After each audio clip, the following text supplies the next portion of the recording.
पिछले पार्ट में आपने देखा था कैसे शिवम और गीता ने अपने ही घर में अपनों का दर्द सहा और आखिरकार शिवम और गीता ने मजबूर होकर घर छोड़ दिया।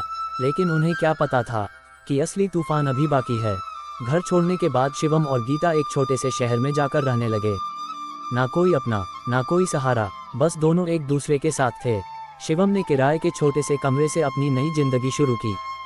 दिन रात मेहनत करके उसने एक छोटी सी बाइक रिपेयरिंग की दुकान खोली। हाथों में ग्रीस, चेहरे पर थकान, लेकिन दिल में सिर्फ एक सपना, अब अपने बच्चों को वो दर्द नहीं दूंगा जो मैंने सहा है।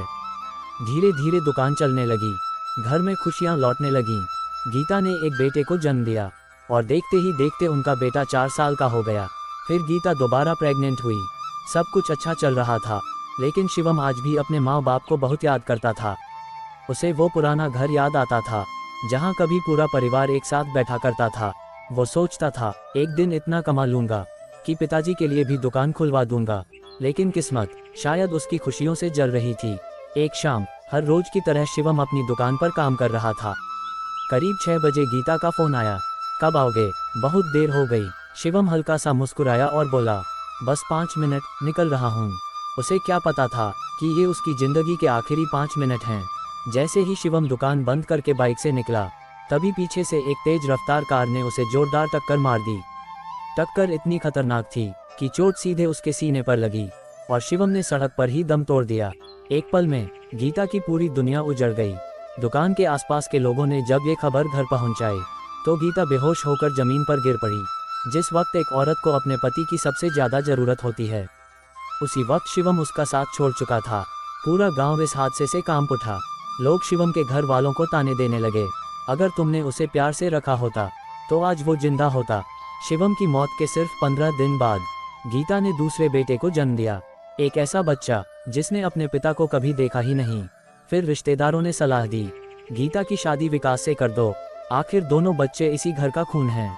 अब जाकर शिवम की माँ को अपनी गलती का एहसास हुआ था।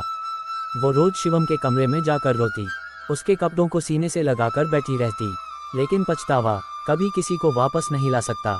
फिर एक दिन एक और हादसा हो गया। सुबह सब ठीक था, लेकिन अचानक शिवम की माँ की तबीयत बिगड़ गई। घर वाले अस्पताल लेकर भागे, लेकिन रास्ते में ही उन्हें हार्ट अटैक आया और उन्होंने भी दम तोड़ दिया। लोग कहते हैं वो अपने बेटे के गम में अंदर ही अंदर टूट चुकी थी। सास की मौत के बाद गीता की आखिरी उम्मीद भी खत्म हो गई। विकास और उसके पिता ने शादी से साफ इनकार कर दिया।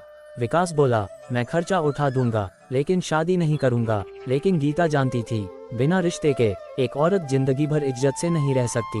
वो अपने मायके लौट गई, लेकिन वहां भी उसे प्यार नहीं मिला।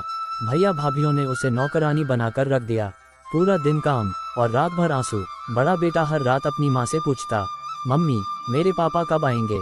और ये सवाल सुनकर गीता अंदर से टूट जाती। बच्चों की छोटी छोटी ख्वाहिशें भी अब उसके लिए बड़ी हो चुकी थीं। फिर मजबूरी ने एक माँ को झुका दिया। अपने बच्चों के भविष्य के लिए गीता ने दूसरी शादी कर ली। जिस इंसान से उसकी शादी हुई उसका नाम आकाश था। उसकी पहली पत्नी की मौत हो चुकी थी और उसके भी 2 बच्चे थे। गीता ने ये शादी अपने लिए नहीं की थी, उसने ये फैसला सिर्फ अपने बच्चों की मुस्कान के लिए लिया था।